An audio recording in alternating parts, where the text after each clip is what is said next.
नमस्ते प्रशिक्षणार्थी मित्रमैत्रिणींनो. तर यापूर्वीच्या लेक्चरमध्ये आपण मूल्यमापन कृती सत्राला सुरुवात केलेली आहे. तर मापन म्हणजे काय? मूल्यमापन म्हणजे काय? आणि त्याचबरोबर रचनेची तत्त्व कोणती? मूल्यमापनाची तत्त्व कोणती आहेत? आणि मूल्यमापन प्रक्रिया कशी चालते? याचा आढावा घेतलेला आहे. आता ह्याच्यामध्ये आपण ह्या लेक्चरमध्ये थोडक्यात आढावा घेणार आहोत. तो म्हणजेच उद्दिष्ट आणि स्पष्टीकरण. तर आपल्याला माहिती आहे की उद्दिष्ट जर आपण बघितली तर उद्दिष्ट 3 प्रकारचे असतात. जर तुम्ही शैक्षणिक मूल्यमापन वा. दांडेकरांचं पुस्तक संदर्भासाठी वापरलं, तर त्याच्यामध्ये बेंजामिन ब्लूम या संशोधकानं किंवा या तत्त्ववेत्त्यानं त्या ठिकाणी उद्दिष्टांचं 3 प्रकारे वर्गीकरण केलेले आहे. बोधात्मक क्षेत्रातील उद्दिष्ट, भावात्मक क्षेत्रातील उद्दिष्ट आणि क्रियात्मक क्षेत्रातील उद्दिष्ट. बोधात्मक क्षेत्रातली उद्दिष्ट म्हणजेच ज्ञान, आकलन, उपयोजन, कौशल्य, अभिरुची, अभिवृत्ती, रसग्रहण. म्हणजेच वर्गामध्ये तुम्ही विद्यार्थ्यांना शिकवता, शिकवल्यानंतर त्या विद्यार्थ्यांमध्ये ती उद्दिष्ट साध्य झालेत का नाही हे बघण्यासाठीची बोधात्मक पातळीवरील उद्दिष्ट. त्याच्यानंतर दुसरी जी उद्दिष्ट आहेत ती क्रियात्मक पातळीवरली उद्दिष्ट. तर क्रियात्मक पातळीवरली उद्दिष्ट आणि भावात्मक पातळीवरली उद्दिष्ट. तर दुसरा जो आहे तो भावात्मक पातळीमध्ये आहे. अवधान असेल किंवा प्रतिसाद असेल, मूल्यनिर्णय असेल, समूह असेल, संघटन असेल. तर ही कसली उद्दिष्ट आहेत? तर भावात्मक क्षेत्रातली. पुन्हा बघा, भावात्मक क्षेत्रातली उद्दिष्ट कोणती आहेत? तर अवधान, प्रतिसाद, मूल्यनिर्णय, संघटन, मूल्यसमूह ही भावात्मक क्षेत्रातली उद्दिष्ट आहेत. तर क्रियात्मक क्षेत्रातली उद्दिष्ट कोणती आहेत? तर अनुकरण आहे, क्रियाकौशल्य आहे, अचूकता आहे, त्याच्यानंतर संधिकरण आहे, स्वाभाविकरण आहे, ही उद्दिष्ट आहेत. तर असं ह्या उद्दिष्टांचं ब्लूमने काय केलेलं आहे? वर्गीकरण केलेलं आहे. तर क्रियात्मक आणि भावात्मक क्षेत्रातली उद्दिष्ट साध्य झालीत का नाही याच्यासाठी आपल्याला काय करावं लागतो? काही बराचसा कालावधीमध्ये जाऊन द्यावा लागतो. आणि हा कालावधी गेल्यानंतर आपल्याला ती उद्दिष्ट विद्यार्थ्यांमध्ये साध्य झालीत का नाही हे कळतं. मग आपल्याला वर्ग अध्यापनाची उद्दिष्ट लगेच चाचपता येतात. उदाहरणादाखल तुम्ही एक सामायिक समीकरणं विद्यार्थ्यांना गणितामधली शिकवली. त्याच्यामध्ये एक सामायिक समीकरणाची व्याख्या विद्यार्थ्याला सांगता आली, उदाहरणं विद्यार्थ्याला सांगता आली, म्हणजेच विद्यार्थ्याला ज्ञान झालं, आकलन झालं. ती उदाहरणं तो सफाईदारपणे सोडवतो म्हणजेच उपयोजन झालं. किंवा तशा प्रकारची तुम्ही उदाहरणं दिली तर त्याला ती उदाहरणं सोडवता येतात, हे स्किल त्याच्यामध्ये डेव्हलप झालं. म्हणजेच बोधात्मक क्षेत्रातली उद्दिष्ट तुम्ही वर्गामध्ये अध्यापन केल्यानंतर विद्यार्थ्यांमध्ये इन्क्रीज झालेत का नाहीत, उतरलेत का नाही हे लगेच बघू शकता. पण क्रियात्मक आणि भावात्मक क्षेत्रातल्या उद्दिष्टांसाठी वेळ द्यावा लागतो. तर इव्हॅल्युएशन वर्कशॉपमध्ये आपल्याला ही सगळी उद्दिष्ट शिकायचीत. पण आपण जी लेसन नोट करणार आहोत त्याच्यामध्ये बोधात्मक क्षेत्रातल्याच उद्दिष्टांचं आपण काय करणार आहोत? स्पष्टीकरण लिहिणार आहोत. म्हणजेच ज्ञान 1857च्या उठाव हा मी घटक घेतला तर विद्यार्थ्याला 1857च्या उठावाविषयी माहिती मिळवून देण्यास मदत करणं हे माझं उद्दिष्ट असेल. तर त्याच्यामध्ये विद्यार्थी 1857च्या उठावाची नावं सांगतो, विद्यार्थी 1857च्या उठावाची ठिकाणं नकाशात दाखवतो, विद्यार्थी 1857च्या उठावाची कारणं सांगतो. म्हणजेच इकडं मी ज्ञान, आकलन, उपयोजन, कौशल्य ही उद्दिष्ट ठरवली आणि त्याच्यापुढं मी त्याचे काय करते? स्पष्टीकरणं लिहिते की विद्यार्थी 1857च्या उठावाची नावं सांगतो, विद्यार्थी 1857च्या उठावाची ठिकाणं सांगतो, विद्यार्थी 1857च्या उठावात सहभागी झालेल्या व्यक्तींची नावं सांगतो. हे माझं ज्ञान, आकलन, उपयोजन त्याचं मी स्पष्टीकरण पुढं लिहिते. तसंच आपण जर बघितलं तर वेगवेगळ्या विषयासाठी वेगवेगळी आपण स्पष्टीकरणंसुद्धा त्या ठिकाणी सांगू शकतो की प्रत्येक विषयासाठी वेगवेगळी उद्दिष्ट आणि स्पष्टीकरण जर आपण बघायला गेलो तर प्रत्येकासाठी वेगवेगळी उद्दिष्ट आणि स्पष्टीकरणं त्या ठिकाणी आपण सांगू शकतो. उदाहरणादाखल जर आपल्याला बघायचं गेलं तर मराठीसारखा विषय आहे, तुम्ही एखादा धडा विद्यार्थ्याला शिकवला किंवा कविता शिकवली. धडा सपोज धरून चाला की एखादा धडा शिकवला तुम्ही. तो धडा शिकवला तर तुम्ही उद्दिष्ट ठरवलं की विद्यार्थ्याला नवीन शब्दांचे अर्थ माहिती होण्यास मदत करणं. तर विद्यार्थी नवीन शब्दांचे अर्थ सांगतो, म्हणींचा अर्थ सांगतो, वाक्यप्रचारांचा अर्थ सांगतो किंवा उपयोजनात्मक ह्याच्यात विद्यार्थी म्हणींचा वाक्यात उपयोग करतो, वाक्यप्रचारांचा वाक्यात उपयोग करतो. हे तुम्ही मराठी, हिंदी, इंग्रजीसाठी असं या पद्धतीने एक्सप्लेनेशन लिहू शकता. तसंच तुम्ही जर बघितलं तर विज्ञान, गणित हे जे विषय आहेत त्या विषयासाठी जर आपण विचार केला तर त्या ठिकाणी वेगळ्या पद्धतीचं आपण उद्दिष्टाने स्पष्टीकरण त्या ठिकाणी लिहू शकतो की विद्यार्थी एखादं एकसामायिक समीकरण सोडवतो, तर ते काय झालं, त्याचं त्या उद्दिष्टाचं स्पष्टीकरण झालं. म्हणजे ज्ञान, आकलन, उपयोजन, कौशल्य, अभिरुची आणि अभिवृत्ती ही तुमची उद्दिष्ट आहेत. त्या उद्दिष्टाला ज्ञानातून विद्यार्थ्यांमध्ये कोणता बदल तुम्ही अपेक्षित आहे त्याचं स्पष्टीकरण त्याच्या पुढे लिहायचं आहे. म्हणजे ज्ञान, विद्यार्थ्यांना एक सामायिक समीकरण समजून देण्यास मदत करणं, विद्यार्थी एक सामायिक समीकरण सोडवतो, विद्यार्थी एक सामायिक समीकरणाची व्याख्या सांगतो. म्हणजे इकडं उद्दिष्ट लिहिलंय त्याचं तुम्ही काय करणार आहात, इकडं स्पष्टीकरण करणार आहात. म्हणजेच असं प्रत्येक विषयाचं आपल्याला काय करायचे आहेत, उद्दिष्ट आणि स्पष्टीकरण लिहायचे आहेत. म्हणून बघा की या ठिकाणी आपण उद्दिष्ट आणि स्पष्टीकरण हे पाठ नियोजन वर्कशॉप किंवा लेसन प्लॅनिंगच्या वर्कशॉपमध्ये उद्दिष्ट आणि त्याची स्पष्टीकरणं कशी लिहायची याचा आपण विचार केलेला आहे. आणि तुमचे जे मेथडचे किंवा तुमच्या गटामध्ये जे लेक्चर्स होतील त्या गटामध्ये तुमचे घटक मार्गदर्शक तुम्हाला अधिक त्या ठिकाणी उद्दिष्ट कशी लिहायची आणि त्याची स्पष्टीकरणं कशी मांडायची याचं डिटेल आणखीन तुम्हाला सांगतील. अजूनही तुमच्या काही या संदर्भातल्या अनुषंगानं शंका असतील तर तुमच्या विषयाचे म्हणजे तुमचे मेथड टीचर मराठी, हिंदी, इंग्रजी या विषयाला जे संबंधित शिक्षक आहेत ते शिक्षक तुमच्या शंकांचं निरसन करतील. या ठिकाणी आपल्याला वेळेच्या अभावी आणि समोर आपल्या ब्लॅकबोर्ड नसल्यामुळं मला त्या ठिकाणी उद्दिष्ट आणि त्याची स्पष्टीकरणं स्पेसिफिक त्या ठिकाणी समजून देताना थोड्या अडचणी येत आहेत. तर या ठिकाणी फक्त इतकाच भाग समजून घ्यायचा आहे की उद्दिष्टांमध्ये 3 प्रकारची उद्दिष्ट आहेत, बोधात्मक, भावात्मक आणि क्रियात्मक. तर आपल्याला आपल्या लेसन नोटमध्ये लिहित असताना बोधात्मक क्षेत्रातली उद्दिष्ट लिहायची आहेत. त्याच्यामध्ये ज्ञान, आकलन, उपयोजन, कौशल्य, अभिरुची, अभिवृत्ती आणि रसग्रहण ही उद्दिष्ट लिहायची आहेत. आणि ह्या उद्दिष्टाला अनुसरून विद्यार्थ्यांमध्ये जो बदल तुम्ही अपेक्षित करणार आहात तो बदल म्हणजे तुमची काय असणार आहेत, स्पष्टीकरण असणार आहेत. तर इतकंच या ठिकाणी उद्दिष्ट आणि स्पष्टीकरणाच्या अनुषंगानं मी सांगेन. त्यानंतर तुम्ही उद्दिष्ट आणि स्पष्टीकरण लिहिल्यानंतर तुमचा जो कंटेंट आहे तो कंटेंट तुम्ही ॲज इट इज 1/3 तिथं लिहिणार आहात. त्याच्यानंतर तुमच्या लेसन नोटमधला पुढचा भाग येतो तो म्हणजे शिक्षक-कृती. आणि ह्या शिक्षक-कृतीमध्ये येतात अध्ययनानुभव. बघा, कोणताही माणूस कुठल्याही गोष्टीनं परिपूर्ण नसतो. पण आपण असं म्हणतो की अध्ययन हाच आपण असं म्हणू शकतो की आपल्याला जर अनुभव घेतला तर त्याच्यातून चांगलं ज्ञान मिळू शकतं. म्हणजेच अनुभवसुद्धा आपला एक चांगला गुरु होऊ शकतो. एखादा शेतकरी शाळेत गेलेला नाही आहे, जास्त त्याने अभ्यास केलेला नाही आहे किंवा त्याला अगदी अंगठा आहे, पण तो सफाईदारपणे शेती करतो, शेतीमधून चांगलं उत्पन्न मिळवतो. हे कशाच्या जोरावर? तर त्याने वेळोवेळी शेती करत असताना त्याला आलेल्या अनुभवाच्या जोरावर तो काय करत असतो, शेतीमध्ये नवनवीन बदल आणून जास्तीत जास्त उत्पादन घेऊन त्या ठिकाणी आधुनिक शेतकरी बनायचा प्रयत्न करत असतो. म्हणजेच अनुभव हा माणसाचा अतिशय मोठा गुरु आहे आणि हे अनुभव आपल्याला वेगवेगळ्या माध्यमातून मिळत असतात. तसंच अनुभवातून आपल्याला ज्ञान मिळतं, तसंच ज्ञान मिळवण्यासाठी सुद्धा आपल्याला ज्ञानेंद्रियाचा उपयोग होतो. आपण जर बघितलं तर आपली जे पंच इंद्रिय आहेत, त्वचा आहे, नाक आहे, कान आहे, ओठ आहे, जीभ आहे, तर 83% भाग आपलं जे ज्ञान आहे ते 83% ज्ञान हे आपण डोळ्यानं ग्रहण करतो आणि राहिलेलं 17% ज्ञान हे आपण त्वचा असेल, नाक असेल किंवा कान असेल या पंच इंद्रियाच्या माध्यमातून, राहिलेल्या 4 इंद्रियाच्या माध्यमातून ग्रहण करत असतो. म्हणून या ठिकाणी विद्यार्थ्याला जे आपण अध्ययन अनुभव देणार आहोत ते अध्ययन अनुभव शाळेमध्ये वेगवेगळ्या पद्धतीने वेगवेगळे शिक्षक देत असतात.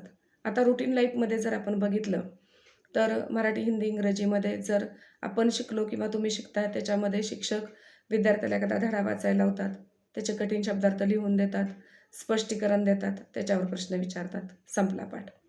पण तोच पाठ विद्यार्थ्याच्या चांगल्या स्मरणात राहायचा असेल तर त्या विद्यार्थ्याला जिथं शक्य होईल तिथं शाब्दिक आणि जिथं शक्य होईल तिथं प्रत्यक्ष अनुभव जर दिले तर त्या विद्यार्थ्याला निश्चितच काय होणार आहे, त्याचा फायदा होणार आहे.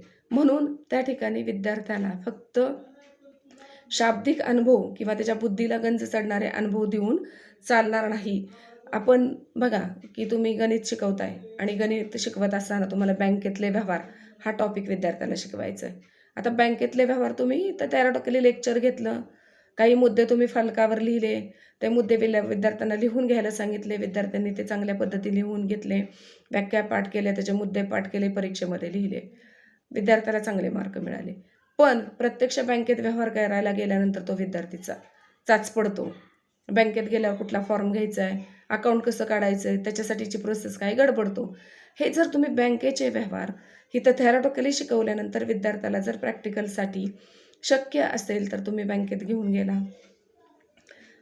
त्या ठिकाणी बँकेमध्ये गेल्यानंतर जो तुम्हाला बँकेचं नवीन अकाउंट काढायचे, खातं खोलायचं आहे, त्या विभागाच्या संबंधित जे कोण काम बघतंय त्या मॅनेजरला भेटला, त्यानंतर त्यांच्याकडून फॉर्म घेतला, तो फॉर्म विद्यार्थ्याला भरायला लावला, त्याच्याबरोबर जे काही जोडायचं आहे ते आधार कार्ड असेल, तुमचं फोटो असेल किंवा तुमचा काही आधार प्रूफ ID असेल तर ते तुम्ही बँकेचं लायसन असेल, जे आहे मतदानाचं कार्ड असेल ते तुम्ही त्याला जोडलं, दिलं आणि 2 दिवसांनी तुम्हाला बँकेतून पासबुक मिळालं.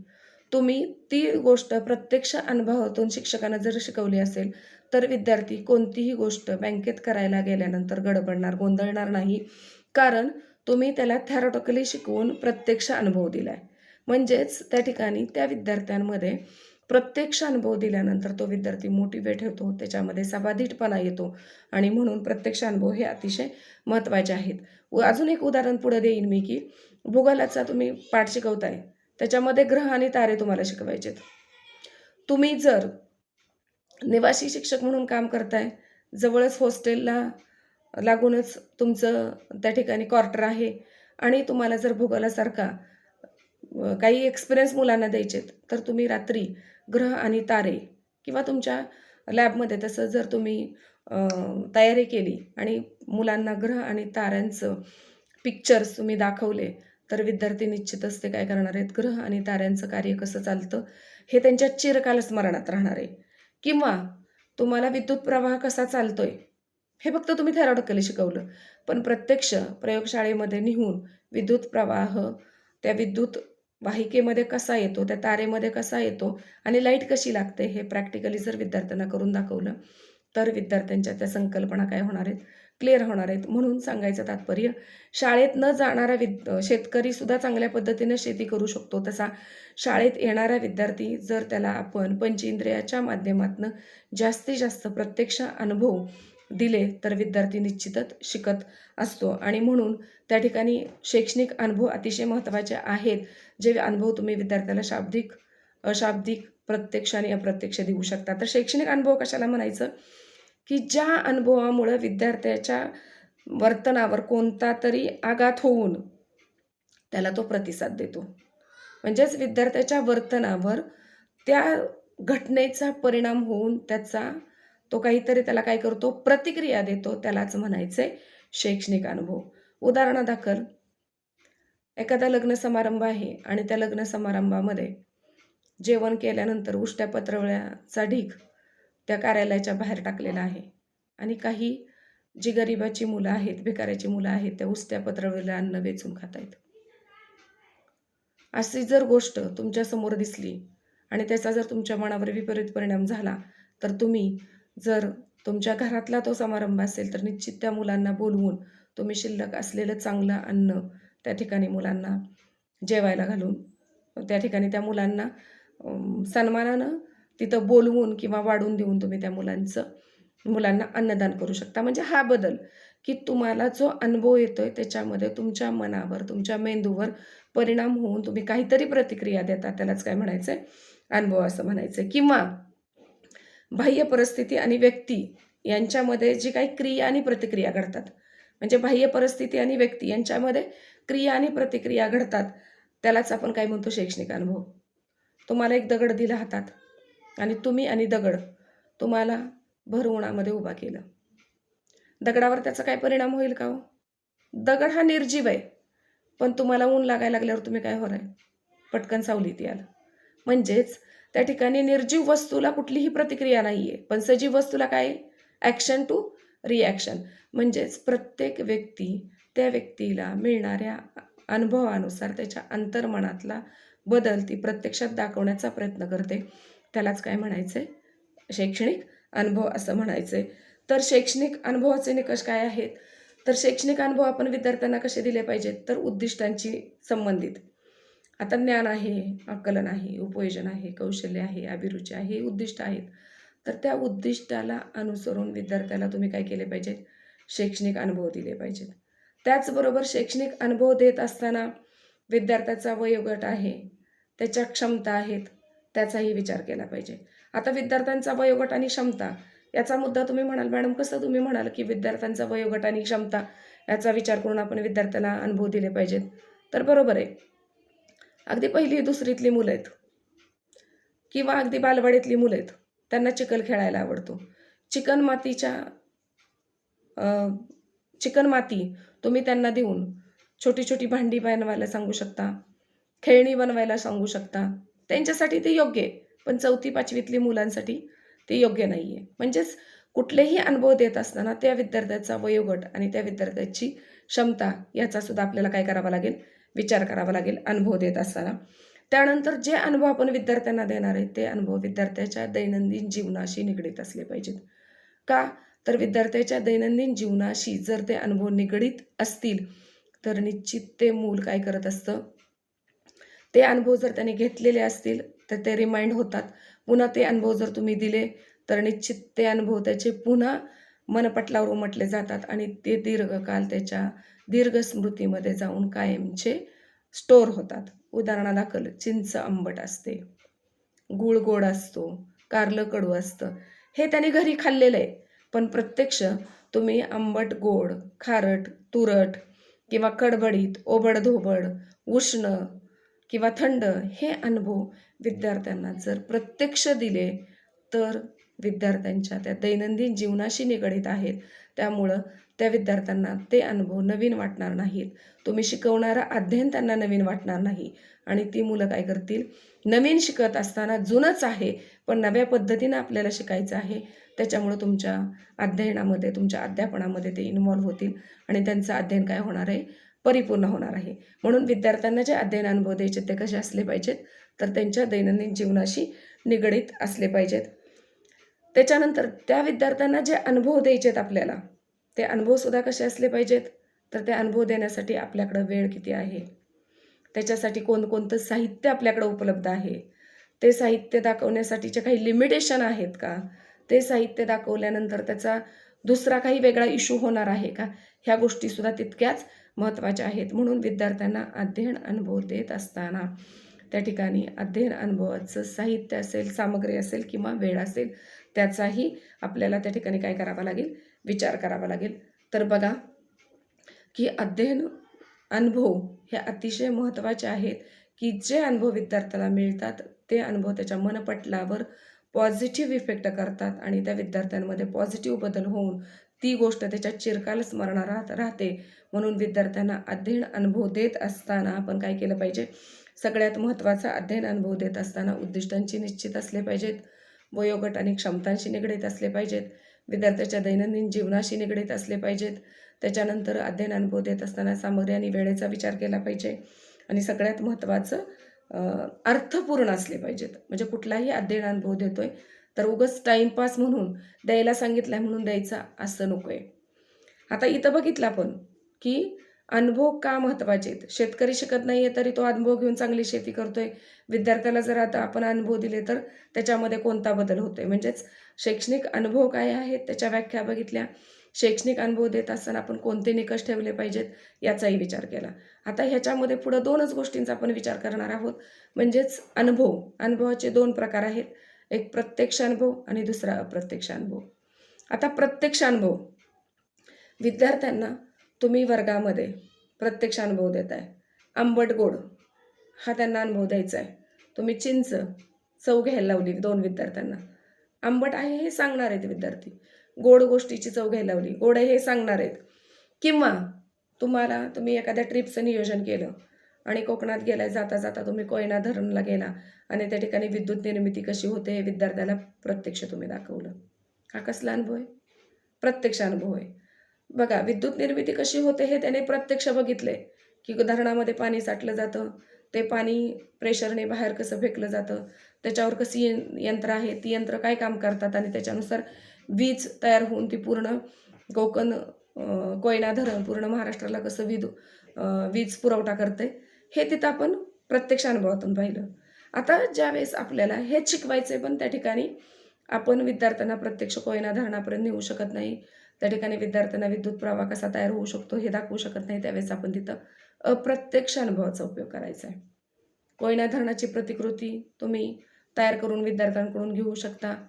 त्यानंतर विद्युत निर्मिती कशी होते ते तुम्ही कोयना धरण आणि त्याची प्रतिकृती तयार करून तुम्ही ते अप्रत्यक्ष तिथं न जाता तुम्ही वर्गामध्ये त्या प्रतिकृतीच्या माध्यमातून अप्रत्यक्ष अनुभव देऊन तुम्ही विद्यार्थ्यांना ती संकल्पना देऊ शकता. म्हणजेच ज्या ठिकाणी तुम्हाला विद्यार्थ्याला प्रत्यक्ष अनुभव देता येतात त्या ठिकाणी तुम्ही प्रत्यक्ष अनुभव दिले तर ते अनुभव विद्यार्थ्याच्या दीर्घकाल स्मरणात राहतात. म्हणून तुम्ही विद्यार्थ्यांना शिकवत असताना, अध्ययन अनुभव देत असताना शिक्षक म्हणून त्या ठिकाणी कृतीयुक्त सहभाग विद्यार्थ्यांचा जास्त घ्या. जास्तीत जास्त शैक्षणिक साहित्याचा वापर करा. त्याच्यामध्ये चित्र दाखवा, तक्ते दाखवा, नकाशे दाखवा, प्रतिकृतीचा वापर करा किंवा बोलपट असतील किंवा शाब्दिक उदाहरणं असतील, चार्ट असतील, या सगळ्यांचा तुम्ही काय करायचं आहे, वापर करायचा आहे. जे तुमची शिक्षककृती आहे त्या शिक्षककृतीमध्ये तुम्ही जास्तीत जास्त विद्यार्थ्यांना प्रत्यक्ष अप्रत्यक्ष अनुभव देण्यासाठीचं नियोजन कराल तर तुम्ही शिकवलेला तो घटक विद्यार्थ्यांच्या काय होणार आहे, दीर्घकाल स्मरणात राहणार आहे आणि विद्यार्थ्यांच्या संकल्पना तिथं क्लिअर होणार आहेत. म्हणून विद्यार्थ्यांना जिथं शक्य होतंय तिथं तुम्ही प्रत्यक्ष अनुभव द्या. जिथं शक्य होत नाही तिथं अप्रत्यक्ष अनुभवासाठी आलेख, चित्र, नकाशे, तक्ते, प्रतिकृती, मॉडेल यांचा वापर करा. हे वापरल्यामुळं त्या विद्यार्थ्यांच्या संकल्पना काय होतील, क्लिअर होतील. जसं पुढच्या वर्गात जातील तशात पहिल्या जर संकल्पना त्यांच्या क्लिअर असतील तर निश्चित पुढच्या संकल्पना त्यांच्या क्लिअर होत जातील आणि त्या ठिकाणी ते चांगले ज्ञान मिळवून चांगलं स्वतःचं करिअर त्या ठिकाणी तयार करू शकतील. तर अशा पद्धतीनं ह्या सेकंड लेक्चरमध्ये आपण शैक्षणिक अनुभव किंवा लर्निंग एक्सपिरियन्स विद्यार्थ्यांना कसे द्यायचे, त्याच्यामध्ये अनुभव हाच सर्वश्रेष्ठ गुरु आहे. पण विद्यार्थ्यांना ज्ञान देत असताना आपण पंचेंद्रियाच्या माध्यमातून ज्ञान दिलं तर हे ज्ञान शैक्षणिक अनुभवाच्या माध्यमातून आपण विद्यार्थ्यांना कसं देऊ शकतो. शैक्षणिक अनुभूती देत असताना आपण कोणत्या गोष्टींच्याकडे लक्ष ठेवलं पाहिजे, म्हणजेच विद्यार्थ्याचं वयोगट, क्षमता, उद्दिष्ट, त्यांच्या जीवनाशी निगडीत सामग्री, वेळ, ह्या सगळ्या गोष्टींचा तिथं ताळमेळ घातला पाहिजे. जिथं शक्य होतं तिथं विद्यार्थ्यांना आपण प्रत्यक्ष अनुभव दिले पाहिजेत आणि जिथं शक्य नाही तिथं अप्रत्यक्ष अनुभव देऊन आपण विद्यार्थ्यांना जास्तीत जास्त ज्ञान देण्याचा प्रयत्न केला पाहिजे. तर ह्या 2 लेक्चरमध्ये आपण शैक्षणिक मूल्यमापना इव्हॅल्युएशन वर्कशॉपच्या सुरुवातीच्या तात्विक भागाचा थोडक्यात आढावा घेतलेला आहे. याच्यासाठी आणखीन जर काही शंका असतील तर शैक्षणिक मूल्यमापन आणि संख्याशास्त्र माना दांडेकरांचं पुस्तक आहे. तर ह्या पुस्तकामध्ये मी सुरुवातीचं एक लेक्चर घेतलेलं आणि आत्ताचं जे लेक्चर आहे त्याच्या अगदी विस्तारानं भाग तुम्हाला त्याच्यामध्ये रेफरन्ससाठी मिळू शकतो. तर या ठिकाणी आपण शैक्षणिक मूल्यमापनाच्या व्याख्या, मूल्यमापनाची तत्व, मूल्यमापनाची प्रक्रिया, त्याच्यानंतर शैक्षणिक अनुभवाच्या व्याख्या, शैक्षणिक अनुभव देतानाचे निकष आणि शैक्षणिक अनुभवाचे प्रकार कोणते आहेत, प्रत्यक्ष आणि अप्रत्यक्ष, आणि काही उदाहरणाच्या ठिकाणी आढावा घेतलेला आहे. तर थोडक्यात मी या ठिकाणी आढावा घ्यायचं काम केलेलं आहे. आणखीन काही शंका असतील तर तुम्ही तुमच्या गटामध्ये गेल्यानंतर तुमच्या शिक्षकांशी, गटमार्गदर्शकांशी चर्चा करू शकता आणि शंकांचं निरसन करून घेऊ शकता. तर ठीक आहे, दोन्ही लेक्चरमध्ये तुम्हाला हे समजलं असेल अशी अपेक्षा करते आणि थांबते.